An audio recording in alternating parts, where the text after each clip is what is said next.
En fait, dans ma vie, vraiment, il y a très peu de choses qui sont communes. Tu as vécu la guerre au Liban. C'est quoi un peu les marques, les cicatrices que ça t'a laissé qui t'ont permis d'être un meilleur entrepreneur? Moi, j'ai dit toujours, la guerre, c'est une excellente école. Le problème, c'est que parfois, elle tue ses élèves. Dans la guerre, on apprend le sens de la vie. Le président Macron, quand on a eu le Covid, il disait « Nous sommes en guerre ».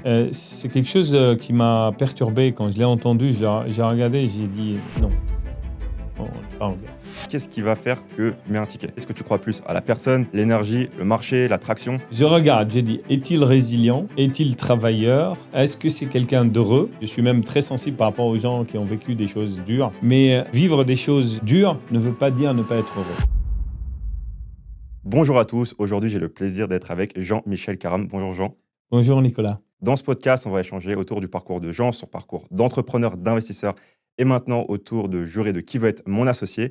La première question que j'ai pour toi, Jean, après on va revenir sur ton parcours, ton enfance au Liban, avoir travaillé au CNRS, mais pendant ta trentaine, tu as eu Memscam qui a été introduit en bourse, Oui. qui a eu une valorisation très très forte, et juste après, il y a eu un peu l'explosion de la bulle au niveau de la tech, la fibre optique. Comment tu as fait pour vivre à la fois cette hausse qui a été très rapide et à la fois cette explosion de la bulle tech? Comment tu as fait face à cette un peu vallée de la mort de l'entrepreneuriat où pendant des mois, des années, ça n'a pas été facile? En fait, c'est une expérience qui est pas commune parce que il y a rien. En fait, dans ma vie, vraiment, il y a très peu de choses qui sont communes. Je suis né dans la guerre, etc.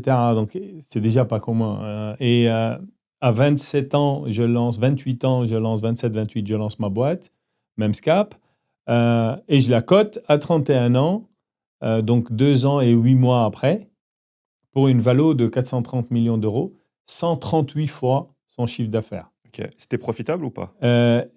L'année de l'IPO était profitable. Ça veut Ok. dire que je suis rentré en bourse, je venais de fermer un exercice qui faisait 3,1 millions d'euros Ok. et je perdais 2,6 millions. Ok.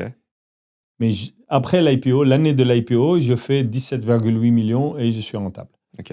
Mais, et d'ailleurs, c'est une des raisons pour laquelle Memscap n'a absolument pas, on va dire, dégueulé dans l'année en cours de l'IPO. Tout le monde tombait. Nous, on descendait lentement, mais on se maintenait en valo très élevé, à tel niveau qu'on est devenu parmi les plus grosses valeurs de l'époque. Et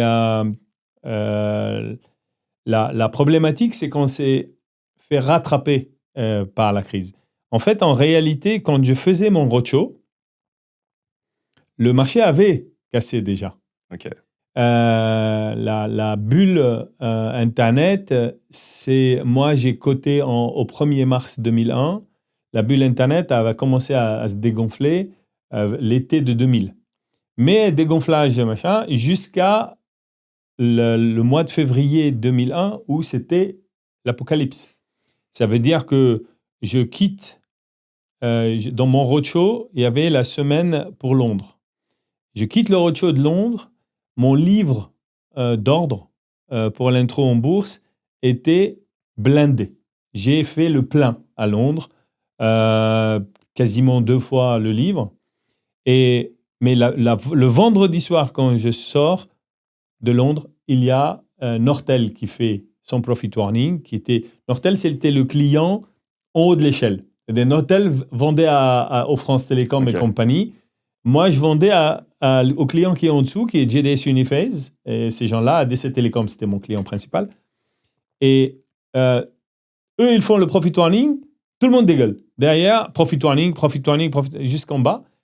Et en fait, nous, on ne sentait pas notre client à l'époque, nos 2 clients, etc., qui étaient majeurs là-dedans, n'avaient pas dégueulé. Et ce qui était vraiment dur, c'est de se dire jamais j'ai été exposé à des vrais problèmes. Jusqu'à l'introduction en bourse, j'avais tout réussi dans ma vie, mais d'une manière, je survolais les choses. Et là, c'est comme si on met quelqu'un qui n'a jamais vu une vague face à un tsunami.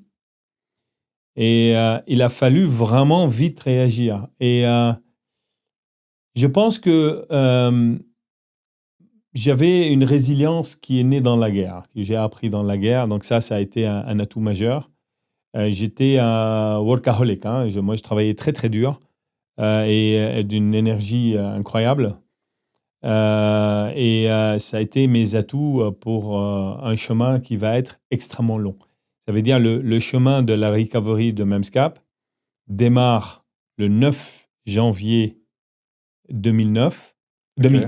9 janvier 2003 et il va jusqu'à 2007, où je reviens à la rentabilité. 2008, magnifique année. 2009, rebolote. Aux crises. Recrise majeure, mais là, on ne souffre pas comme on a souffert avant. C'était pas pareil. Et on avait beaucoup appris avant. Cette période-là, de 2003 à 2008, était une période d'apprentissage massif et apprentissage par l'exercice. Ça veut dire on faisait, et c'est pour cela qu'on apprenait. Tout ce que j'ai fait, j'ai tout fait. Hein. J'ai vendu des usines, des buildings, j'ai vendu des divisions, j'ai supprimé des activités, j'ai restructuré, j'ai fermé des pays, j'ai fait des augmentations de capital dans tous les sens, j'ai créé des opérations de build-up, j'ai tout fait dans cette période-là et j'ai appris en faisant. Et donc, quand en 2009, la crise arrive, la différence, c'est qu'en 2002, j'étais un golden boy qui réussissait tout ce qu'il touchait, mais qui n'a pas l'expérience des difficultés. Et en 2009, j'étais un vrai entrepreneur hyper musclé. Et la guerre est arrivée, mais la guerre, c'était ma vie, en fait. Donc, je l'amène jusqu'en 2013. Et à partir de 2013, je ne lève plus de l'argent sur le marché financier, plus jamais pour Memscap, depuis cette date-là, parce que la boîte génère de l'argent tout le temps. Parce que Memscap a été coté donc, au début des années 2000. Après, il n'y a pas eu de décote, ça a toujours été Non, resté public. toujours public. Ok. Et avant, tu m'as dit que tu as vécu la guerre au Liban. Toi, de ce que j'avais vu, tu es né en 69. La guerre au Liban, c'est de 75 à 90. C'est quoi un peu les marques, les cicatrices que ça t'a laissé qui t'ont permis d'être un meilleur entrepreneur et d'aller plus fort, plus loin et faire mieux les choses? Alors, la guerre, c'est quelque chose qui est pour moi indescriptible. Le président Macron, quand on a eu le Covid, il disait « Nous sommes en guerre ». C'est quelque chose qui m'a perturbé. Quand je l'ai entendu, j'ai regardé, j'ai dit « Non, on n'est pas en guerre ». Et mes enfants le savent, hein, parce qu'ils étaient autour de moi, et j'ai dit « Ah ben non, on n'est pas en guerre là. La guerre, c'est autre chose ». La guerre, c'est inimaginable, parce que la guerre, c'est quelque chose d'extrêmement grave, extrêmement catastrophique. C'est la pire chose que peut faire des humains et qui s'immisce dans la vie des gens, pas en la perturbant, mais en détruisant certaines, impacter certaines. Et du coup, c'est quelque chose qui nous marque à vie. Ça nous marque à vie parce qu'il y a des images qui ne s'effacent pas, parce que, bon, surtout que moi, j'ai vécu des choses très, très dures. Dans la guerre, c'était pas... J'ai vécu même les massacres de mon village, etc. Donc, il y a quand même des choses assez fortes. Mais mon souvenir de la guerre est le souvenir aussi du foyer aimant. Moi, j'ai la chance de naître dans une famille aimante. Et j'ai des images dans ma tête qui sont des images de rire, alors qu'on est dans des endroits, des abris, des choses comme ça, et de rire. Donc c'est assez perturbant. Ok. Alors la guerre, ça revient dans mes rêves, évidemment, jusqu'à aujourd'hui. C'est plutôt des cauchemars que des rêves. Donc ça, c'est les choses, on va dire, négatives. Mais la guerre est une excellente école. Moi, j'ai dit toujours, la guerre, c'est une excellente école. Le problème, c'est que parfois, elle tue ses élèves. Et pourquoi c'est une excellente école? Parce que dans la guerre, on apprend le sens de la vie. Le carpe diem, c'est plus théorique. La mort, elle passe, elle effleure l'épaule, elle choisit un autre. On aurait pu partir avec. Elle ne m'a pas choisi, elle a choisi d'autres. Et du coup, elle nous apprend la valeur du temps et la valeur de l'instant vécu. Et c'est pour cela que moi, dans ma vie, j'ai toujours dit que moi, je planifie ma vie comme si j'étais immortel. Ok. Et je vivais chaque jour comme si je mourais demain. Et ça, c'est quelque chose que j'ai appris dans la guerre. La guerre aussi, elle nous apprend la résilience. Parce que vos plans sont foutus en l'air tous les 2 minutes. Quoi. En fait, planifier quelque chose. Et en plus, c'est quelque chose que d'en haut. C'est pas quelque chose que vous influencez. C'est un peu comme les problèmes que vous pouvez avoir dans les affaires. Aucun entrepreneur cherche les problèmes. Ça lui arrive. Donc, c'est pareil. La guerre, elle vous envoie des problèmes. Voilà. La guerre aussi, c'est vieillit les gens vite. Dans le sens maturité. Ok. C'est vraiment dingue. On prend un enfant qui a vécu une guerre, peu importe l'âge, et on prend un autre qui n'a pas vécu une guerre au même âge. Celui-là, on a l'impression qu'il est le père de l'autre. Tellement, chaque année, elle pèse lourd, en fait. Donc voilà, c'est ces choses-là, vu que moi, j'ai été dans cette école et j'ai eu la chance de ne pas mourir, et du coup, c'est des choses qui sont devenues mes atouts dans la suite, accouplées au fait que j'étais un sportif de haut niveau, donc avec les valeurs du travail, du jeu d'équipe, de fixer des plans, de l'endurance, de savoir mettre un genou au sol, etc., et se le relever. Donc, les blessures, j'ai été blessé. Moi, quand j'étais pro, j'étais blessé 3 ou 4 fois. Donc, repartir. Se relever, se battre. À nouveau, reformer son corps à nouveau pour la compétition, etc. Donc, ces deux on va dire, un point fort dans ma vie, que ce soit la guerre ou le sport de haut niveau, m'a permis en fait d'avoir un socle assez fort que je mets tous les jours en pratique, mais en particulier qui m'a été d'une grande aide en 2002-2003, surtout quand ça a vraiment cassé. Ok. Parce que donc, la guerre, tu l'as vécue de tes 6 ans à tes 20 ans. Vers tes 20 ans, tu es parti en France. Pourquoi tu es parti en France, sachant que je sais que la communauté libanaise, il y a plus de Libanais au Brésil que de Libanais au Liban. Donc pourquoi la France? Pourquoi pas un autre pays? Ça, c'est intéressant. En fait, j'ai vécu la guerre de mes 5 ans jusqu'à mes 20 ans, Ok. 15 ans de guerre. Moi, je voulais jamais quitter le Liban. Jamais. Je me battais pour le Liban. Vivre, pour moi, c'était résister. Et pour nous tous. Et particulièrement dans ma communauté, dans la guerre du Liban, où on était censés tous partir et laisser la place à d'autres.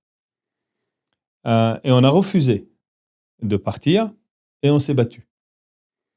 Et nous, on avait des phrases du type « nos racines sont très profondes dans cette terre et personne n'arrive à nous déraciner ». Donc, dans ma tête, les bombes, tout ça, ça faisait partie de la vie. Et d'ailleurs, j'ai fait mes études d'une manière extrêmement bonne, parce que j'ai fait le concours à la meilleure école d'ingénieurs du Liban, où je suis rentré dedans la main, etc. J'ai fait la première année, la deuxième année, ce qu'on appelle le Maths mais c'est en intégré là-bas. Et je passais en troisième année quand j'ai décidé de quitter. Mais ce n'était absolument pas dans mes plans. Le problème, c'est que la guerre au Liban se termine par, en tout cas dans ma communauté, dans un combat fratricide entre ce qui représentait l'armée libanaise à l'époque, dirigée par Michel Aoun, et les forces libanaises, qui, eux, sont on va dire, le bras armé des chrétiens à l'époque, mais qui ne se battaient pas pour les chrétiens, ils se battaient pour le Liban. Et ils avaient libéré une région libre. Et dans cette région libre, ils ont toujours veillé à garder l'armée vivante, de manière à ce que après la guerre, on a les bases de l'armée. Le problème, c'est que cette zone libre, elle était tellement forte qu'on n'arrivait pas à la percer. Il y avait une solidarité entre la population et les militaires. Il y avait des militaires super entraînés, etc. Et on a transformé cette zone libre en un petit Paris, en fait. Ils nous bombardaient, mais c'était super, la région. Le problématique, c'est qu'à la fin, ils n'arrivaient pas à rentrer, donc ils l'ont divisé de l'intérieur. Avec l'arrivée de Michel Aoun à la tête de cette armée, et qui déclare la guerre contre les forces libanaises. Et donc, c'est des frères qui se battent contre des frères. Dans la même famille, il y avait des gens de deux côtés. C'était très dur comme guerre, et surtout que nous, on était vraiment super bien entraînés, super bien équipés, etc. Et donc, on affrontait l'armée syrienne, l'armée machin, donc c'était des vrais... et du coup, l'espoir est tombé. En fait, on ne quitte pas un pays si on est dans la difficulté. On quitte un pays si demain n'existe plus. Et moi, c'est pour cela que je dis en France, il faut faire attention. Il faut faire attention parce que il ne faut pas qu'on tue l'espoir chez les nouvelles générations. Il ne faut pas qu'on tue l'espoir chez les jeunes qui peuvent s'enrichir ici en faisant de l'entrepreneuriat, qui peuvent améliorer leurs conditions de vie, qui peuvent créer des choses et des entreprises qui se battent à des niveaux internationaux, etc. Parce que nos jeunes, aujourd'hui, sont connectés. Ils voient ce qu'on peut construire aux États-Unis. Ils voient ce qu'on peut construire en Chine, en Asie, etc. Donc, il faut qu'ils aient les mêmes rêves et les mêmes possibilités en France. Et parce que si on leur coupe cet espoir, on les perd. On laisse partir les riches. OK ? Si on laisse partir aussi les ambitieux, là, on est mort. Donc, moi, cet espoir au Liban est mort le jour où j'ai quitté. Donc, j'ai quitté. Alors, j'ai présenté 2 endroits, la France et le Canada. Et c'est vrai que la communauté brésilienne, libanaise au Brésil est 4 fois le Liban. Le Liban, c'est à peu près 4 millions. Ils sont là-bas entre 12 et 16, on ne sait même pas. La France, c'est quand même une belle communauté parce qu'il doit y en avoir entre 250 et 400 000, mais qui sont aujourd'hui, on ne les sent pas parce qu'ils sont double nationalité tous. Et les Libanais s'intègrent très facilement, donc on ne sait plus après si c'est des Libanais. Donc, moi, j'avais été admis à McGill, au Canada, et il y avait la France, mais la France avait 3 points majeurs de différence. Premier point, c'est que moi, j'aimais très profondément la France. Pourquoi ? C'est très simple, c'est de famille. Mon grand-père a servi avec le général de Gaulle, etc. Et puis, d'ordre général, tous les chrétiens du Liban sont pour la France. Les musulmans, ça dépend. Il y a une partie qui est pour la France, il y a d'autres pour ailleurs. Chaque communauté, elle a ses trucs. Mais on disait, nous, on rigolait que si Chirac, à l'époque, se présentait au Liban, il sera élu dès le premier tour à 90%. Donc, vraiment, il y a un ancrage de l'amour de la France dans mon cœur depuis gamin. Deuxièmement, il y a un point très important. La France est plus proche du Liban que le Canada. Et en fait, c'est très important de comprendre que l'humain réfléchit par rapport au pays dont il a connu le jour quand il a ses repères initiaux. Moi, par exemple, je me rappelle que pendant longtemps, les pays, c'était par rapport au Liban, les créneaux horaires, c'était par rapport au Liban, etc. Aujourd'hui, non. Aujourd'hui, ma maison, c'est la France et tout est par rapport à la France. Même maintenant, ça me perturbe parce que je dis le Liban est par rapport à la France. Et c'est quelque chose de très perturbant. Donc, plus proche du Liban, avec un climat meilleur, etc. Et troisième point, et non des moindres, en France, il y avait une source de chaleur intense qui est mon frère. Ok. Qui était là. Georges, mon aîné, il était là. Et Georges, il s'est beaucoup occupé de moi quand j'étais petit. Il y a 8 ans de différence entre nous. Donc, il m'a formé au début, etc. Et Georges était là, donc je n'allais pas arriver dans un pays où je n'ai pas le moindre repère. Georges était mon repère. Et donc, 3 causes pour lesquelles j'ai basculé par rapport à la France, alors que du point de vue école, McGill, c'était pas rien.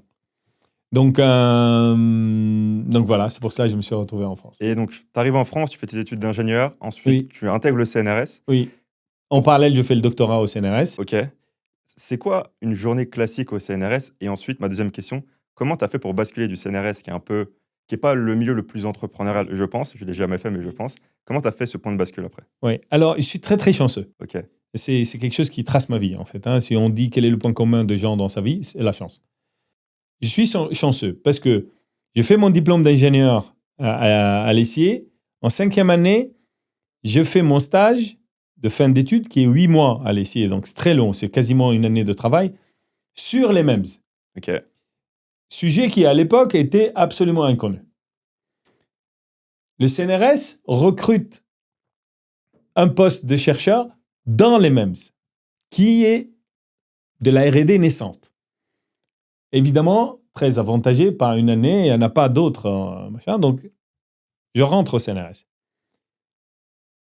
Premier coup de chance, c'est que j'étais sur le MEMS. Deuxième coup de chance, pas n'importe quel laboratoire CNRS.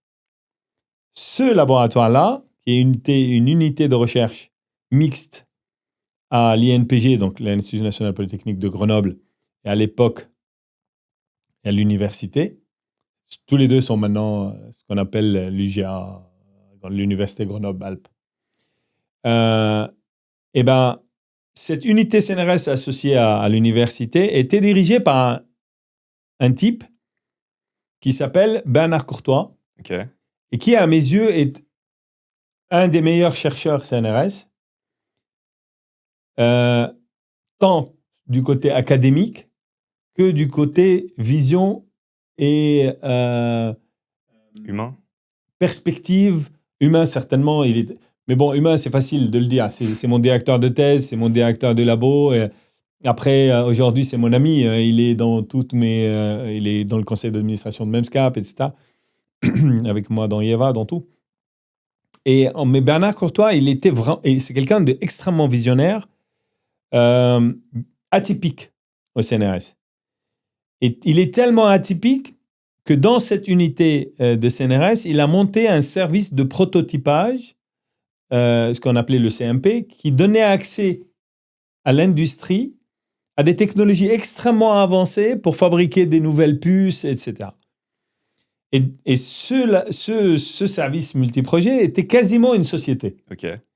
C'est-à-dire qu'on générait du chiffre d'affaires, machin, enfin, c'était entrepreneur rentable. au CNRS. Et voilà.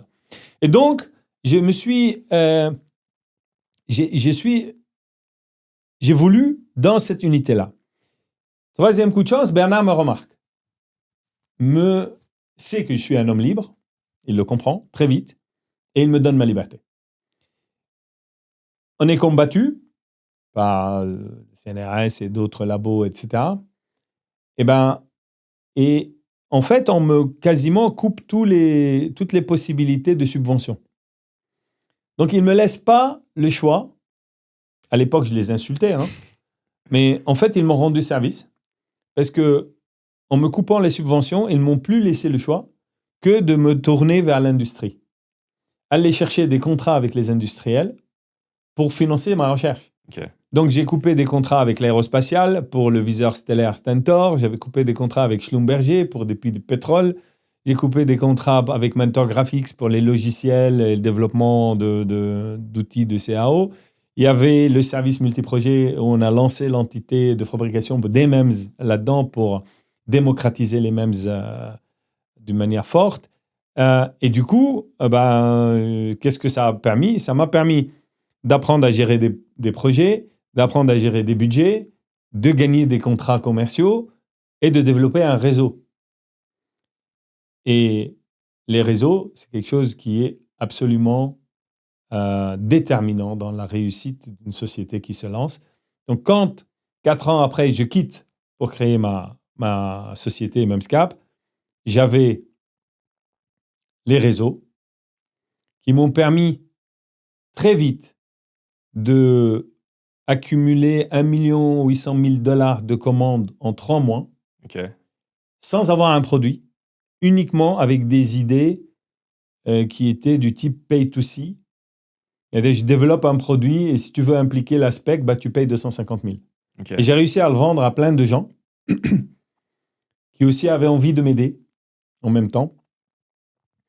Et le fait que je génère 1,8 million de commandes, que j'avais une vision vraiment très forte dedans et un super plan, m'a permis,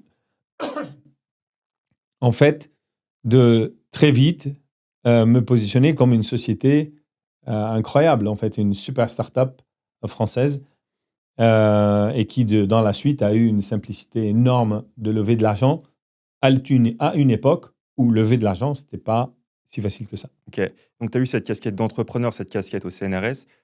Qu'est-ce que tu penses de la recherche des ingénieurs en France quand on compare avec l'écosystème américain qui injecte beaucoup plus d'argent pour la recherche, pour l'ingénieur? C'est quoi un peu, en ayant cette casquette CNRS plus ingénieur, c'est quoi ton avis là-dessus? Moi, je pense que c'est difficile de parler de ça parce que je sors du CNRS et je vais énerver des gens. Mais en fait, je pense que la qualité de l'ingénieur français est hors pair. Nous avons des ingénieurs excellents, créatifs, travailleurs, parmi l'élite au monde. Ils sont maintenant de plus en plus biaisés par cette notion où on ne va pas travailler beaucoup, etc. Mais sur la qualité de la formation des ingénieurs, c'est des généralistes, ils comprennent très, très, très bien les choses et ils sont capables de s'adapter sur beaucoup de technos. Donc ça, c'est un point fort. Le CNRS recrute dans ces viviers-là, donc il a des talents. Aujourd'hui, le CNRS, le CEA, c'est des labos avec énormément de talents. Énormément. Par contre, la recherche française a besoin d'être restructurée. Elle a besoin d'être reformée, pour moi, et c'est très compliqué, pour mettre la recherche sur la voie de livraison. C'est-à-dire, nous devons aller chercher, certes, mais il faut faire de la bonne recherche. Ok. Pasteur disait il n'y a pas de recherche fondamentale ni de recherche appliquée. Il y a de la bonne et de la mauvaise recherche. Et pour moi, nous avons une armée. Si on regarde le budget, le nombre de chercheurs en France, que ce soit dans le CNRS ou que ce soit dans le CEA, mais on tient face à les chiffres sont vertigineux. Pour un pays comme la France, on a un truc énorme. Seule chose, c'est que ce truc-là, il faut qu'il délivre plus, parce qu'il faut le guider. Il faut le guider vers des objectifs beaucoup plus ciblés. Je pense d'ailleurs que le problème de la France en technologie, c'est que la France veut tout jouer. Les pôles de compétitivité qui ont été lancés, je ne sais pas quel président les a lancés, je pense Sarkozy, mais leur problème, c'est quoi? C'est qu'il y a des pôles de compétitivité dans chaque ville. Et donc de l'argent qui est injecté dans ces pôles de compétitivité, des subventions pour des labos, des projets de recherche, tatati. Et tu peux pas. C'est impossible. Tu veux tout jouer, mais t'es 65 millions de personnes, t'es le Texas, en taille. Alors t'as un peuple qui est génial, qui a une histoire, qui a beaucoup de talent, qui a machin. Ça, c'est ton point fort. Et tu es la France, donc tu pèses. Et on doit se respecter dans ce pays et savoir qu'on est la France. Mais on doit faire des choix. Si on ne fait pas de choix, on coupe notre budget c'est simple. Imaginons qu'on a 100 pôles de compétitivité et on a 100 millions. On va donner 1 million à chaque pôle. Alors que si on en a 5, on va donner 20. Et 20, on fait beaucoup plus de choses qu'avec 1.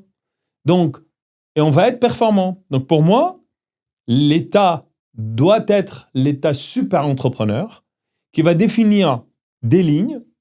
Et ça ne veut pas dire qu'il va interdire les autres boîtes de faire d'autres thématiques.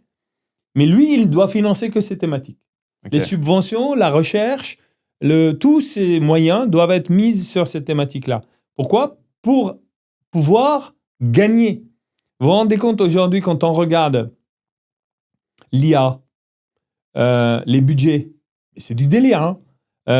Ça veut dire que tous les 2 jours, moi, je reçois une annonce, construction de cloud pour l'IA, 500 millions. Machin. Aujourd'hui, en fait, Elon Musk, son coût le plus grand, c'est quoi ? C'est pas Tesla. C'est pas le téléphone qui va sortir qui risque de poser problème à tout le monde. C'est encore plus. C'est les clouds. Les clouds nécessitent une énergie telle pour la refroidir, etc., que si lui, il les met sur des réseaux de satellites qui tournent autour de la Terre, avec la connectivité, etc., il n'a même pas besoin de refroidir. Donc, et lui, il a les lanceurs pour ça. Des centaines de millions de dollars dépensés dans des clouds, des centaines de milliards de dollars dépensés dans l'IA, et nous, on arrive avec 1 et 2 millions, on va péter la gueule à tout le monde. Ben non, on va se calmer, et il faut absolument que la France décide sur des choix. Moi, si j'étais vraiment en charge de la recherche en France, je dirais il y aura 5 sujets, tout l'argent serait mis dessus, tout le CNRS sera focusé dessus, tout le monde dessus, et on va péter la gueule à tout le monde. C'est ça l'idée. Hein? Et là, on peut faire la différence. Et si on pète la gueule à tout le monde dans ces 5 machins, on génère énormément d'argent, beaucoup plus qu'on peut générer avec nos petits trucs qui ne font que à chaque fois, là, et ça meurt. Donc, et il n'y a qu'à voir. Nous, on a une taille qui est comparable à la Corée du Sud. Même si on est un peu plus grand, mais avec des avantages sur la Corée. C'est-à-dire que nous, on a le veto, on a l'armée, on a beaucoup de choses. Mais la Corée, elle a choisi.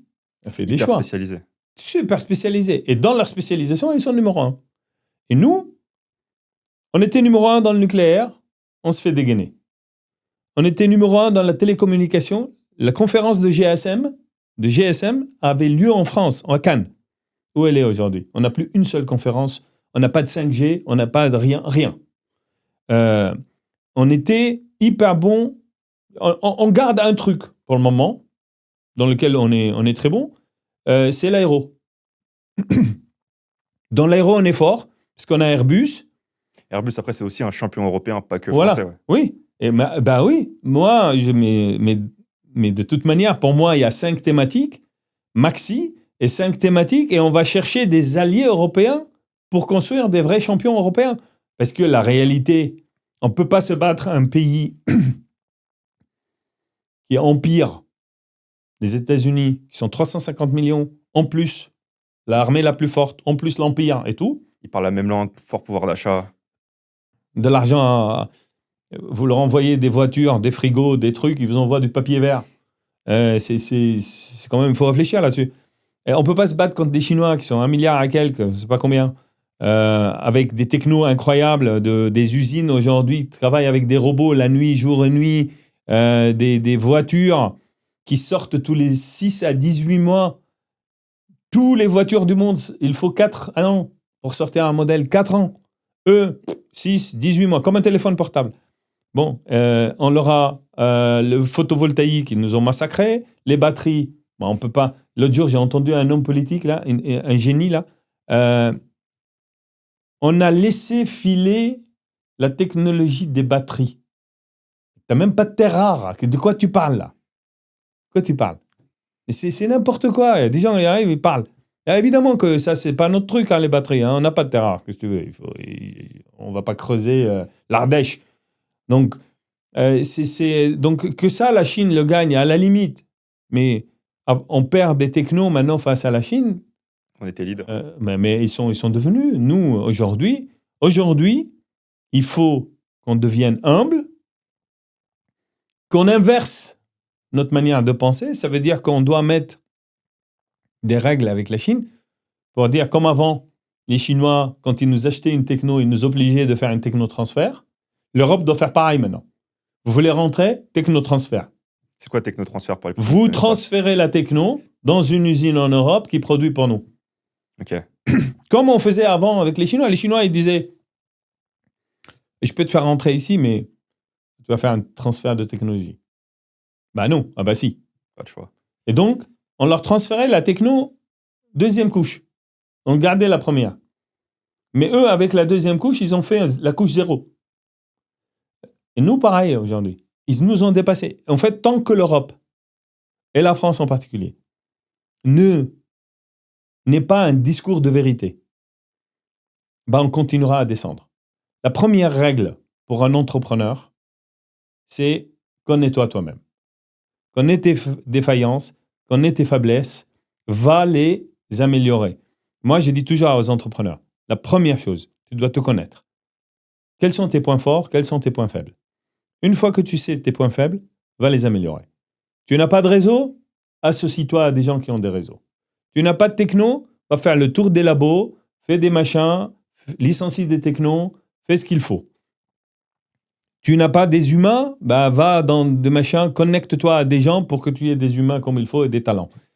Il faut absolument savoir ses points faibles. Et nos pays vivent, malheureusement, notre pays et les pays européens continuent à vivre dans le siècle de Louis XIV.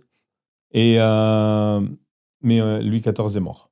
Et toi, en tant qu'entrepreneur, tu penses ça a été quoi tes points forts? Je sais qu'à Memescap, tu as fait levée de fonds sur levée de fonds, ça t'a permis d'engranger beaucoup de cash et de parcourir des temps un peu difficiles. Tu penses c'est quoi tes 3 gros points forts en tant qu'entrepreneur? Aujourd'hui, honnêtement, ça dépend à quelle phase. Aujourd'hui, j'ai appris à tout faire. Franchement. Là, j'ai appris à tout faire tellement qu'en 2024, j'ai fait la déprime de ma vie. Moi, je suis quelqu'un que s'il arrête d'apprendre, il déprime et je fane complètement. Et pour moi, le sens de l'existence, il a une autre manière que le sens de l'existence chez d'autres. Moi, j'ai beaucoup vécu, j'ai bien vécu, etc. Et je ne tiens pas trop à cette terre, d'ordre général. Hein. Pour moi, tout c'est de la vie, c'est une belle petite blague, on va dire. Mais et c'est pour cela d'ailleurs que je ne me prends pas au sérieux et que, voilà, pour moi, tout ça, c'est un jeu, en fait. Au début, ma force était être bien formé dans la guerre, dans le sport, etc. Une boule d'énergie. J'étais vraiment une boule d'énergie. Assise académique très, très forte. Confiance en soi terrible. Ça veut dire que moi, j'allais en examen, je regardais la composition et je dis... Je sais faire. Et puis, je disais dans ma tête, de toute manière, ils ne nous ont pas donné un problème qui n'a pas de solution. Et s'il y a une solution, je le trouve. Et je n'avais même pas de doute. Ça a été très fort pour moi. Très, très fort. Et puis, il y a une chose aussi, les gens, ils la sous-estiment, c'est l'allure. L'allure, c'est hyper important. Les gens, ils mentent, en fait. Tout le monde ment. En fait, ce que je trouve dans ce monde, c'est qu'il manque un discours de vérité. Quand on dit les choses, pour moi j'ai toujours dit, l'humilité est une qualité, la modestie, c'est un défaut. C'est-à-dire qu'il n'y a absolument aucun problème d'être fier des choses que nous avons réellement réalisées. Donc, Dieu m'a donné une chance. La seule chose, c'est que ce n'est pas quelque chose qu'on peut influencer. C'est inné. On l'a pas. Mais ça a été pour moi un avantage dans ma vie. Je présentais bien, j'arrivais et je l'ai accentué. Tout le monde pense que mes habits n'ont pas de malice dedans. Ah si, il y a de malice. Moi, j'aimais m'habiller depuis toujours. Mais je me suis rendu compte une fois, avec mes habits sont toujours forts. Je me suis rendu compte que quand j'étais habillé comme ça, il y a eu deux phénomènes. Un, c'était dans la presse, ils ont parlé de mes habits. Et deuxième fois, c'est deux investisseurs qui m'ont vu à la DAC. Un s'appelle Alain Benesti et l'autre s'appelle Jérôme Lecoeur. Ils me voient à la plus grosse conférence à Los Angeles. J'étais habillé en blanc. Ok, comme à Wimbledon. Donc, c'est hyper... j'ai fait 1m93 et demi, blanc. On ne peut pas me rater, quoi.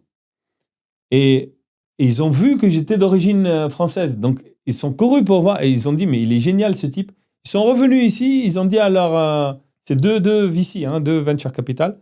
Ils ont dit, Memscap, quelqu'un l'a vu, là. Et en fait, juste après, j'ai eu des term sheets. Ok, ça c'était J'ai travaillé avec eux. Et ça, c'est le début de Memscap. Ok. Le début. Première levée de fonds à 2 millions, c'est ça? Ouais. Et donc, en réalité, aujourd'hui, tout le monde veut ressembler à tout le monde. C'est pas bien de ressembler à tout le monde. Il faut se différencier. Moi, pour quelqu'un qui, en plus, c'est moi qui ai ramené la tendance de la personnalisation dans la beauté, donc ça me va bien. Mais la réalité, c'est celle-là. Donc, au début, moi, je pense que j'avais ces atouts-là. Et avec le temps, j'ai appris beaucoup de choses. J'ai vraiment appris beaucoup de choses. Aujourd'hui, moi, je suis vraiment un entrepreneur hyper expérimenté. J'ai vécu beaucoup de choses. Quand je dis, moi, dans qui veut être mon associé, je vais t'aider là-dedans, c'est pas théorique. C'est jamais théorique. Je l'ai fait avant.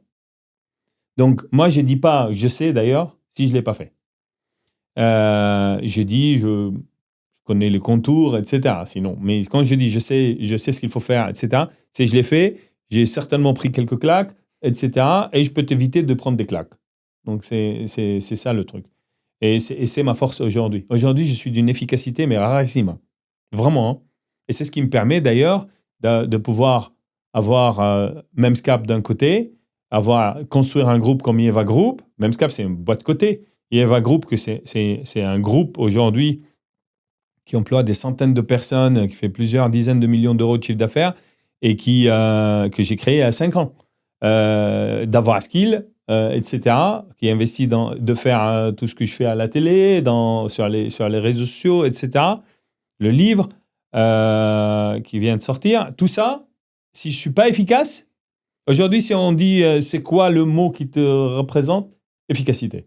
Et comment on fait pour convaincre Jean-Michel Karam pour une personne elle veut que tu sois investisseur? Qu'est-ce qui te convainc le plus chez des entrepreneurs, par exemple? À qui va être mon associé? Est-ce que tu crois plus à la personne, l'énergie, le marché, l'attraction? Qu'est-ce qui va faire que je mets un ticket? Ça dépend d'où je suis. Si je suis dans qui veut être mon associé, c'est très simple. On est face à des gens qu'on découvre pendant 1 heure. Il y a d'autres jurys. Il y a des échanges pendant 1 heure. Les téléspectateurs voient 20 minutes à peu près, qui est le concentré de cette heure-là. Mais il faut prendre une décision sur 1 heure, sur un sujet qu'on ne connaît pas, sur des gens qu'on ne connaît pas. C'est différent que si j'investis dans mon bureau. Dans mon bureau, j'ai le temps, je dis OK, je vous verrai, je peux être comme un VC de l'autre côté. De ce côté, je ne suis pas comme un VC, je suis réellement un business angel. Et d'ailleurs, c'est ce que je suis tout le temps, je n'aime pas être VC. Donc, du coup, je investis sur 2 critères, seulement. Premier critère, c'est l'entrepreneur. L'entrepreneur, est-ce que c'est un vrai entrepreneur? C'est quoi un bon entrepreneur? Je regarde, j'ai dit, est-il résilient? Est-il travailleur? Est-ce que c'est quelqu'un d'heureux? S'il n'est pas heureux, il peut avoir vécu, je suis même très sensible par rapport aux gens qui ont vécu des choses dures, parce que je fusionne avec eux plus facilement, on va dire. Mais vivre des choses dures ne veut pas dire ne pas être heureux. Parce que la vie, c'est une chance, et donc, sois heureux. Tu peux être triste parfois parce qu'on t'a fait chier, etc. ou machin. Ça peut être des journées dures, etc. Mais n'oublie pas que tout ça, c'est rien, que c'est un jeu et qu'il faut rester heureux et communiquer la joie. Donc moi, c'est des choses qui sont très déterminantes pour moi. Et en plus, bon, j'ai 56 ans maintenant, pas trop envie de me faire chier avec quelqu'un qui me saoule, quoi. Donc, je pense que si je vais investir, je vais m'investir. Donc, si je vais m'investir, je vais le voir. Donc, si je veux le voir, il faut qu'il soit pas chiant, quoi. Il faut qu'il soit heureux. Moi, j'aime les gens gays, etc. Donc, je n'aime pas les gens qui tristes à mourir, quoi. Donc, entrepreneur, un. Ok. 2, l'impact de mon écosystème sur lui. Ok. Pourquoi? Parce que c'est des gens qui viennent chercher de l'argent, certes, mais l'argent, ça existe. Et il y a même beaucoup plus d'argent que ce qu'on a sur le plateau. Il faut savoir qu'il y a des fonds, on fait la somme, le plus petit des fonds même, on fait la somme de tout ce qu'il y a sur le plateau et ça fait ce fonds. Donc, il faut rester raisonnable. Nous sommes des business angels avec les montants de business angels. Il y a des fonds qui sont très, très profonds et on peut trouver de l'argent beaucoup plus facilement auprès de ces gens. Par contre, ils viennent chercher de l'expérience, du réseau, des idées, de l'aide, etc. Donc, pour eux, c'est plus sincère, l'approche. Ok. Ça veut dire que moi, quand je dis « je suis dans », je sais dans ma tête que je vais pouvoir l'aider. Donc, pour eux, c'est plus avantageux. Pour moi, c'est moins risqué. Je dérisque le dossier. Ok. Pourquoi? Parce que je sais, il est en train de faire 1 million. Ok, et si je l'amène là, si je fais ça, il va faire 5. Bon, bah c'est bien. À 5, il a démarré. Après, on ouvre. Et c'est ce que je fais, toujours. Et c'est là où je décide d'investir. Alors évidemment, je ne suis pas sourd. Donc, les questions que mes voisins posent, bah, je les écoute. C'est gratuit. et après, je construis une image autour de ça et j'agis. Mais franchement, si il m'est arrivé dans la saison 5, parce que je ne peux pas parler sur la saison 6 qui va démarrer le 8 janvier. D'ailleurs, cette année, ça démarre le jeudi et non le mercredi, à 21h10 sur M6. Dans la saison 5, il m'est arrivé à un dossier où j'ai laissé à un autre investisseur à la fin en disant « Ok, je me retire ». Parce que l'entrepreneur, il ne savait pas choisir. Et j'ai réfléchi, moi, et j'ai dit « Il est meilleur que moi sur ce domaine ». Je me suis retiré. Et j'ai dit « Il est meilleur que moi sur ce domaine, évidemment. Prenez-le ». Toi, sur tes dossiers où tu investis, ça va être quoi les tickets? C'est quoi les valos? En fait, on a, sur Gvema, j'ai eu différents types de tickets. Le plus petit, c'était 50 000, je pense. Et le plus grand, c'est plusieurs centaines de milliers d'euros. Ok. Je pense 300 ou un truc comme ça.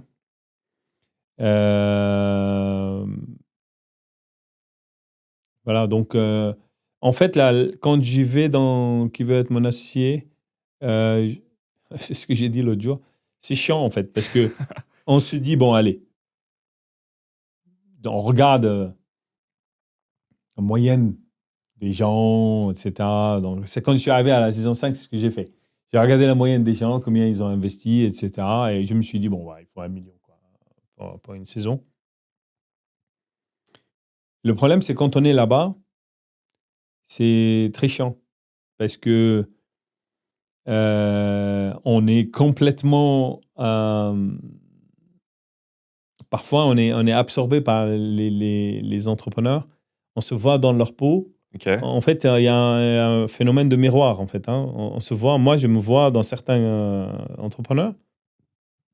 Je me vois dans leur peau il y a quelques années, quoi. Et donc, il y a une empathie qui est énorme. Et puis, il y a des beaux projets. Et en plus, il faut savoir que qui va être mon associé, chaque saison est meilleure que l'autre. Chaque saison, hein. C'est ascendant tout le temps. Sur les entrepreneurs ou sur le show? Tout. La qualité des entrepreneurs. Mais alors là, c'est de tout ou rien. Là. La saison 6, mais mon Dieu, quoi. Il y a des entrepreneurs, mais c'est des tueurs, quoi. C'est vraiment des super bons. Hein. Ça fait plaisir, d'ailleurs. Franchement, ça fait plaisir de voir dans ce pays cette qualité-là. Hein. Et donc, du coup, on ne peut pas dire non. Hein. Dire, allez, j'oublie le limite et on y va. Donc, c'est ce qui s'est passé, c'est ce qui se passera, etc. Et c'est toujours, c'est un moment qui est particulier. Et franchement, c'est quelque chose qui procure énormément de joie. Pouvoir aider d'autres entrepreneurs à réussir, c'est quelque chose qui est, en tout cas pour moi, est quelque chose qui est très sympa à vivre. Et sur le plateau, c'est qui va être le plus agressif quand tout le monde veut le deal? Qui va dire, OK, moi, je suis prêt à mettre plus à une valo, à la même valo? Qui va être le plus agressif sur les deals? Et ça dépend des saisons. Avant que j'arrive, on m'a dit que Kelly elle bombardait là, sur la saison 4. En fait, il ne faut pas oublier, on est tous des entrepreneurs aguerris et on est tous agressifs. Et puis, on est tous, quand on veut quelque chose, on y va le chercher. Donc, ça bagarre sec. Alors moi, j'ai un autre type de bagarre plutôt que dans l'argent, en fait. Moi, je considère, en fait, franchement, je considère que l'argent, c'est important. Mais ce n'est pas ce qui est le plus important dans cette émission. De toute manière, dans la vie, je considère que l'argent, ce n'est pas le plus important. Ce n'est pas bon pour l'investissement, mais en réalité, ce qui ne veut pas dire que je suis communiste. Donc, en fait, la réalité, c'est que dans ma tête et dans la tête maintenant des entrepreneurs, des séries 5, la saison 6, etc., de plus qui sont des bons entrepreneurs, ils savent qu'ils ne viennent pas chercher l'argent seulement. De l'argent, ils savent trouver et nous, on peut les amener à avoir des fonds et ramener de l'argent encore plus. Ils viennent chercher l'expérience. Et moi, je mets sur la table toujours mon expérience. J'ai une expérience qui est vraiment pour moi quasi unique, qui est le reflet de ma vie et le reflet de ce que j'ai pu construire en fait et ce que j'ai vécu. Moi, je raconte pas des salades. Moi, je dis pas j'ai fait ci, j'ai fait ça, comme ça. Non, je l'ai vécu, je l'ai fait et les preuves sont sur le marché. Donc et ça, c'est mon atout, moi, dans les guerres. Je joue pas l'argent, même si je monte. Évidemment, si machin, pas trop me chercher là-dessus, donc parce que ça peut m'énerver. Mais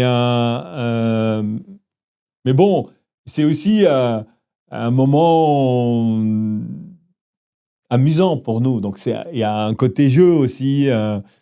On veut tous gagner, marquer un point sur l'autre, etc. Puis on en rigole derrière. Donc, c'est vachement marrant. Et comment ça se passe après cette phase de pitch où tu dis, ou d'autres jurys disent, je vais mettre un ticket de X milliers d'euros. Après, il y a cette phase de due diligence. Bien sûr. Ça, c'est une très bonne question, Nicolas, parce qu'il faut que les gens comprennent. Il y a 2 saisons, j'ai entendu des choses complètement débiles. Ça ne me concernait pas moi, mais je l'ai entendu. Et je me suis dit, bon, il y a une incompétence parfois, une ignorance dans le cycle financier. Quand on dit dans qui veut être mon associé, je suis dans, à telle condition, c'est l'équivalent dans le monde réel de voici une term sheet. La term sheet devient... Donc, après la phase de term sheet, qu'est-ce qu'il y a? Il y a la phase de due diligence. La phase de due diligence, en français, c'est on va faire un audit. On va vérifier que ce qu'il nous a raconté sur le plateau ou ailleurs, c'est la vérité. Si ce n'est pas la vérité, les choses peuvent changer. Imaginez que vous avez dit sur le plateau, je fais 2 millions et je suis rentable. Et nous, on va regarder les chiffres. Il fait 500 000 et il perd 300. Ce n'est pas la même chose. Peut-être qu'on va décider d'y aller, mais ce n'est plus la même valo, là. Ce n'est plus le même tambouille. Bon. Donc, la première chose à vérifier, c'est est-ce que ce qu'il a dit est vrai? Après, il y a la notion. Donc, si c'est vrai, dans la due deal, de part et d'autre, donc à partir de la term sheet, dans la vie, et à partir de je suis dans, je veux être mon associé, il y a la phase de closing. La phase de closing, ça veut dire on va aller construire le pacte d'actionnaires et faire l'AG qui va émettre les titres et nous, on va mettre l'argent. Mais là aussi, il peut y avoir des différences. C'est-à-dire le pacte d'associés est un point majeur, très majeur même. Si moi, je lui dis qu'il me faut des actions qui ont des liquid pref parce que je suis un investisseur et je ne suis pas un fondateur et que lui, il me dit, bah non, moi, je veux que des actions communes à tout le monde, bah, il y a un accrochage là. Si Toi, tu fais toujours en liquide pref ou il y a toujours. il y a des cas où j'ai pas fait. Mais moi, je me dis, en fait, mes packs d'associés, dans toutes les entreprises, moi, quand je rentre dans une entreprise, c'est pour l'aider. Ok. Moi, je suis vraiment très attaché à la notion de business angel. Et dans le mot business angel, je le répète tout le temps, il y a le mot angel. Là. Un ange, c'est un ange. Donc, tu dois aider l'entrepreneur. Et tu dois surtout aider l'entreprise. Et l'idée, c'est quoi? C'est de dire, aider l'entreprise, c'est pas la dernière levée, c'est pas la dernière machin. Donc, moi, mes packs d'associés, ils sont connus sur Paris, déjà. Je les utilise, moi, dans toutes mes affaires. Je les ai utilisés dans mes investissements. Tous les investisseurs les connaissent. Quand ils arrivent, ils savent que c'est un pacte signé Karam. Pourquoi? Parce qu'il est évolutif. Quand ils arrivent, les tours suivants, on ne va pas commencer à zéro. Parce que l'entrepreneur ne sait pas. Mais si on doit commencer à zéro, les gens qui sont dans le pacte peuvent lui dire « Eh ben non, mec. Ah non, moi, je ne veux pas. Non, bah, démerde-toi. » Et donc, lui, qu'est-ce qu'il va faire? Il va rater le deuxième levée. Parce qu'il n'a pas structuré les choses comme il faut. Et donc, moi, je crée un pacte d'actionnaires qui est, quand les investisseurs vont venir, les fonds capital risque ou l'arrivée de l'IPO ou toutes ces choses-là, ou une session, ou je ne sais quoi, bah en fait, le pacte, il évolue avec. On a besoin de changer quelques petits pourcentages dans le pacte, peut-être un paragraphe par-ci, mais c'est tout. Okay. Donc, alors parfois, les entrepreneurs, sur les trucs juridiques, bah, ça ne marche pas. Bah là, c'est peu quelque chose qu'ils sauront. Autre que les actions préférentielles, il y a par exemple la notion de sortie. Si on a une clause de sortie dans 5 ou 7 ans, et lui il dit bah non, je ne m'engage pas, bah, c'est une clause de sortie. Donc, il y a des choses dans la vie réelle qui doivent avoir lieu. Et c'est pas rien de dire en 1 heure, je suis dans, c'est l'équivalent dans 1 heure d'une term sheet binding, subject to, due diligence et accord juridique. Okay. C'est tout. Donc, après, si l'entrepreneur accepte pas tout, hein, ça discute, hein, tout ça. Mais si on trouve, s'il a dit la vérité et on a convergé sur les trucs juridiques, eh ben, normalement, le deal est fait. Donc ça, c'est de notre côté. Mais il y a aussi de l'autre côté de l'entrepreneur. Personne n'en parle, en fait. Tout le monde aime bien, enfin, on aime bien taper sur les investisseurs en France. Hein. Mais sans investisseurs, on n'a pas d'entreprise. Et moi, je suis entrepreneur, investisseur. Je refuse qu'on m'appelle seulement investisseur, d'ailleurs. Hein, ça me dérange. La réalité, c'est que les entrepreneurs aussi pas se retirent. Ben moi, l'année dernière, sur les 5 dossiers que j'ai faits, j'en ai fait 4. Le 5e, c'est pas moi qui ai dit non. Et j'ai les preuves, en plus. Je me suis dit, au cas où un jour on me dit. Donc, l'entrepreneur peut, après l'émission, après le tournage, va décider que bah, finalement, j'ai peut-être pas besoin d'investisseurs, ou j'ai pas trop envie, ou... la valo ne me convient pas, ou autre chose. La valo, c'est lui qui l'a demandé. Donc, Okay. alors après, bon, peut-être sur le plateau, il y a une négociation, elle a été baissée, etc. Et finalement, il ne la veut plus, etc. Ceci dit, eux, ils ont un engagement comme nous, en fait, d'être des gens honnêtes. Hein, la production nous demande à tous d'agir selon l'éthique. Ça veut dire que quand on dit oui, on fait tout notre bien pour rentrer à telle valeur, etc. Machin. Et quand eux, ils nous disent oui, ben, ils vont pas derrière et disent regardez, Karam veut rentrer. Ah, c'est bon, hein. Regardez, Karam veut rentrer. Donc, tu peux rentrer et hop. Mais Karam, on lui a dit la valo, c'est à 4 millions, mais pour toi, c'est 7. Donc, ça, c'est pas éthique. Okay. Non plus. Donc, la production demande à tout le monde d'agir dans les règles de l'éthique et de l'honnêteté. Et toi, au niveau des autres classes d'actifs, qu'est-ce que tu fais au niveau de tes investissements? Donc, il y a une grosse partie private equity en tant que BA. Est-ce que tu touches à d'autres choses, de l'immobilier, de la bourse? Qu'est-ce que tu fais en tant qu'investisseur de manière générale? Alors, Moi, je considère il y a déjà mes trucs directs. Un truc direct, c'est Memscap, qui est coté en bourse, Yeva Group, et toutes ces marques, donc l'Atelier du Sourcil, Lioma, Boudoir de Regard, My Little Paris, Maïeva, etc. Enfin, tout ce socle de marques que j'ai. Le troisième, c'est Skill. C'est aujourd'hui mon outil d'investissement dans les entrepreneurs, dans Gvema, etc. J'ai une autre qui s'appelle KIMS, c'est Karam Investment Management Services. KIMS, c'est la société qui gère mes droits, mon image, et avec de la gestion, des services financiers, et qui parfois investit en parallèle à KIMS, à Skill. Ok. Là, le dernier investissement que j'ai fait dans Panache Stories, les deux ont investi. Et la cinquième chose, c'est Karam Real Estate, qui est ma société dans l'immobilier. Donc ça, c'est tout ce qui est direct. Après, il y a tout ce qui est investissement, gestion, on va dire. Là, j'investis en bourse, comme tout le monde.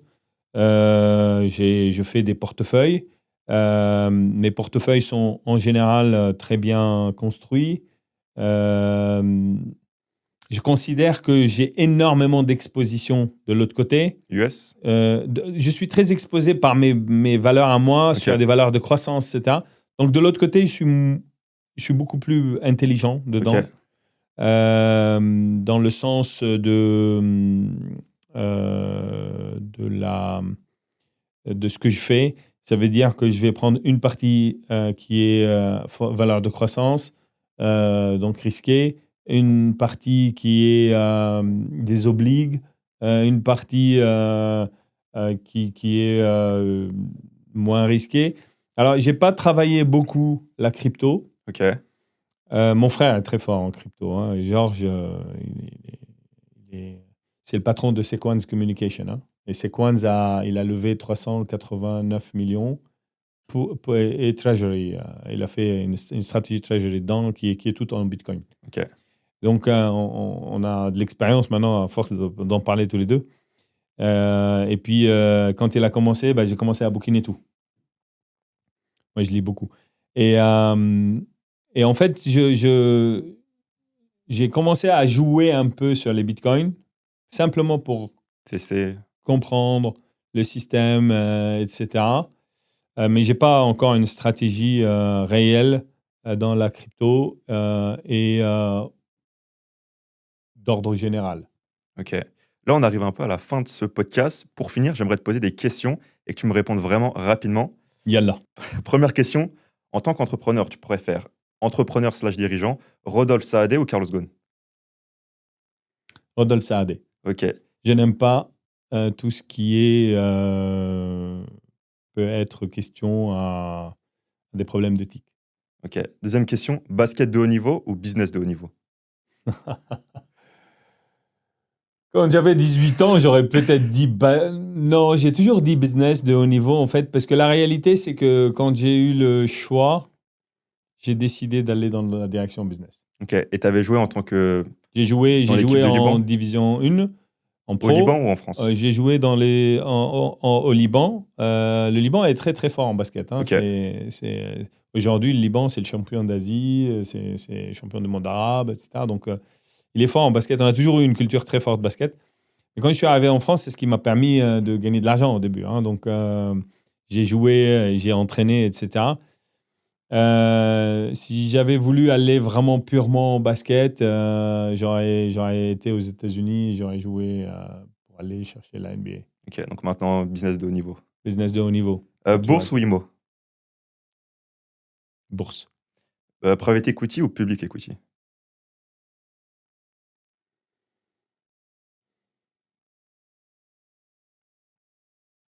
Public. Ok. Le livre qui a changé le plus ta façon de voir les choses? La Bible. Argent ou impact? Argent pour l'impact. Ok. Levée de fonds ou bootstrap? Moonshot. Gentillesse dans le business, c'est une force ou c'est une faiblesse? Force. Et j'ai des preuves. Ok.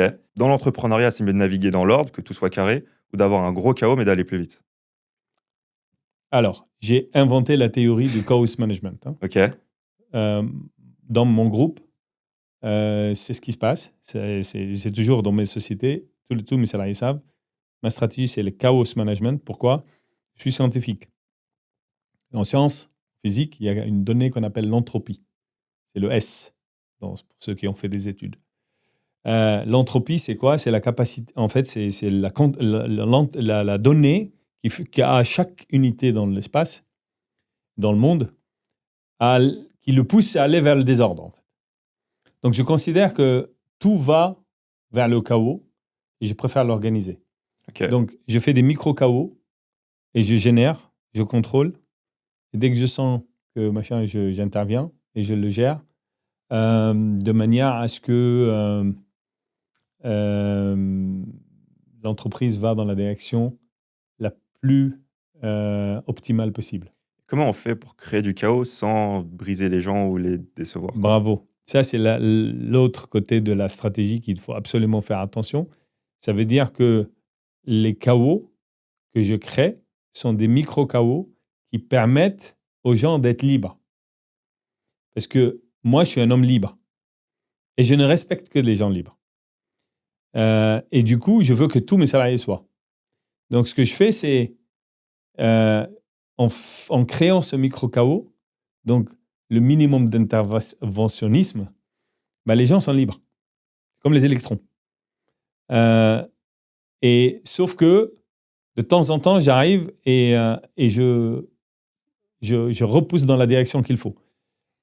Donc, mon chaos, c'est pas un chaos de stress, c'est un chaos de liberté et de bonheur. Moi, je veux pas. Le schéma directeur des ressources humaines du groupe, c'est on recrute des gens heureux et on essaye de les garder heureux. D'ailleurs, on recrute pas des gens qui ne sont pas heureux. C'est la règle générale. Comment tu arrives à clairement voir si cette personne est heureuse, oui ou non? C'est l'action la plus difficile.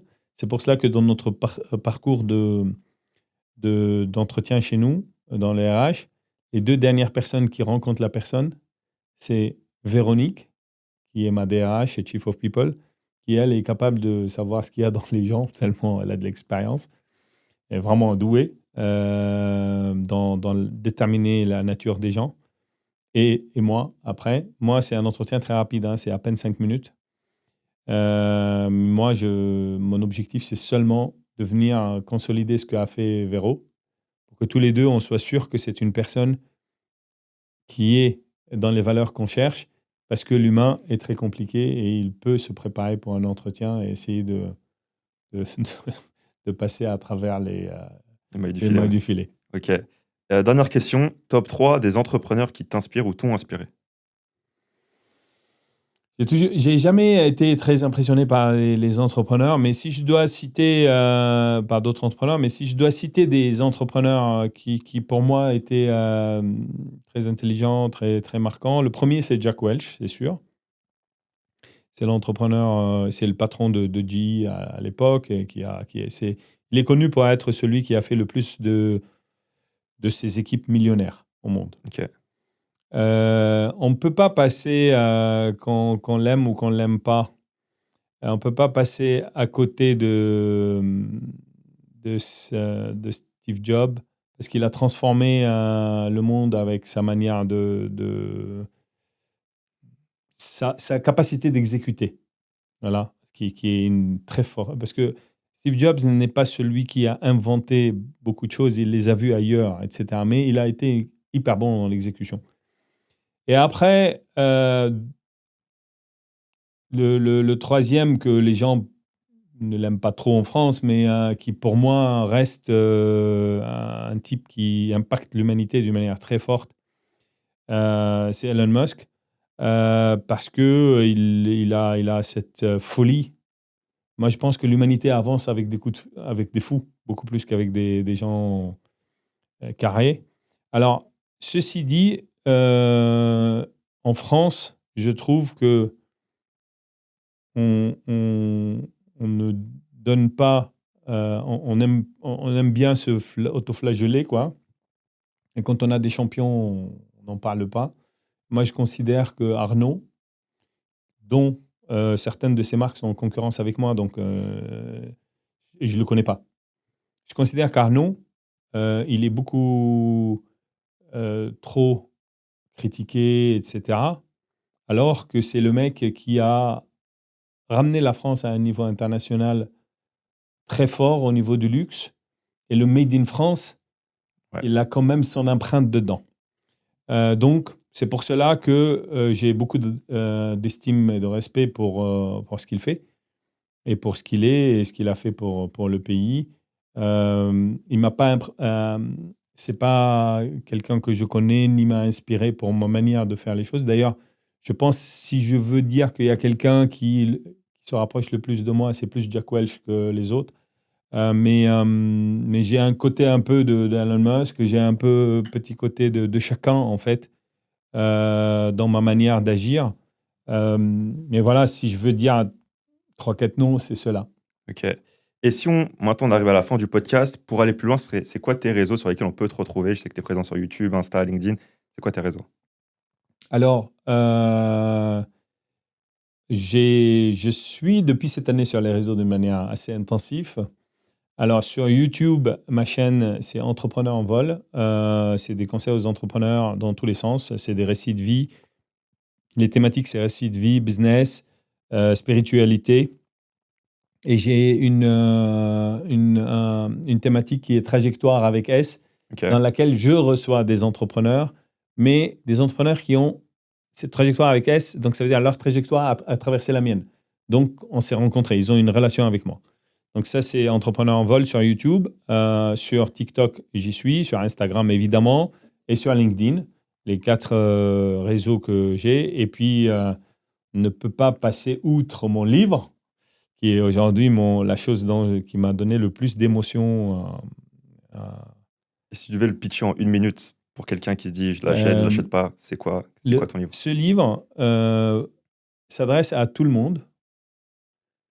On peut le lire d'une facilité énorme. Et vraiment, il est très agréable à lire. Et par contre, l'entrepreneur trouve dedans son beurre. C'est super bien écrit, c'est des récits de vie, etc. Ça va aider beaucoup de gens à avancer dans la vie. Ça va aider beaucoup d'entrepreneurs à éviter beaucoup d'erreurs. Un livre, c'est des détails. C'est beaucoup de détails parce qu'il faut projeter les lecteurs. Dans un podcast, là, on peut parler sur une enveloppe et les gens comprennent. Dans un livre, non. Il faut rentrer dans les précisions des détails parce qu'il faut se projeter et amener le lecteur ailleurs. Donc, c'est fait avec beaucoup, beaucoup de générosité. Beaucoup de choses que j'ai jamais dit, évidemment. Et ce livre, je suis sûr que tous ceux qui le lisent, quand ils le fermeront, ils seront plus heureux et ça leur donnera une bonne dose d'énergie. Ok, donc ton livre, c'est La réussite est en vous. Devenez l'entrepreneur dont le monde a besoin, qui sort le 8 janvier 2026. Avec Michel Lafon. Avec Michel Lafon, très belle. Il est dans toutes les plateformes, Amazon, la Fnac, etc., sur mon site, dans toutes les librairies de France, évidemment. Et il est en précommande aujourd'hui et il le sera à partir du 8 janvier en commande. Ok, et la dernière question que j'ai pour toi, ma question de fin. Si tu devais donner un seul conseil à ton toi de 30 ans qui est dans cette un peu zone de la mort de l'entrepreneuriat avec Memscap, qu'est-ce que tu dirais aux gens qui avaient 30 ans?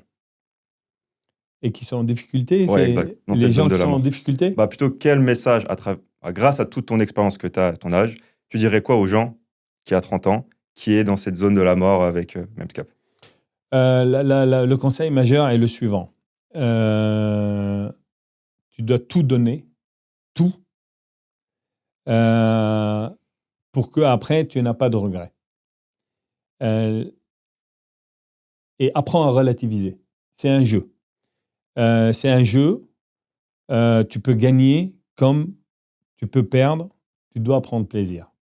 Sache que les difficultés, ils sont taillés à ton niveau. Si tu joues en Champions League, tu vas avoir des difficultés de Champions League. Si tu joues à Créteil, tu joues à Créteil. Donc, et puis, n'oublie pas, il y a une phrase qui est très belle qui dit que les avions, pour décoller, elles vont face au vent. Et donc, les crises, le mot en Grèce, ça veut dire décision. Il faut savoir faire les choix, les bons choix. Il faut tout donner. Il faut en même temps relativiser pour que ce stress ne devienne pas envahissant et t'écrase. Imagine que tu as gagné la meilleure boîte du monde. Enfin, c'est génialissime. Et un petit coup de fil où on te dit ton enfant a un problème ou toi, tu as un cancer, etc. Qu'est-ce que ça vaut ta boîte et ton argent et tout ce que tu as réussi? Rien. Donc, échouer, ce n'est pas une catastrophe. La seule chose, c'est qu'il ne faut pas la regretter. Donc, il faut tout donner, mais vraiment tout. Savoir que c'est une zone de décision, savoir prendre des décisions. Une bonne décision ou une mauvaise décision, c'est beaucoup mieux que pas de décision dans cette période-là. Le temps, c'est de l'argent. Chaque seconde qui passe, vu que tu es en difficulté, ça veut dire que tu n'es pas rentable. Chaque seconde qui passe, tu dépenses de l'argent, donc tu dois être vite, efficace. Ça, c'est des éléments qui sont majeurs. Et puis après, toi et ton étoile. Donc, si ça passe, tu aurais appris énormément de choses et tu seras très heureux. Et si ça échoue, tu aurais appris beaucoup de choses et tu n'auras rien à regretter parce que tu as tout donné. Et que tu as fait tout ce que tu as pu et tu n'es pas Dieu. Donc, et puis après, la vie ne s'arrête pas là. Parce que tant que tu as deux pattes, tu peux avancer. Ça marche. Merci beaucoup. À bientôt.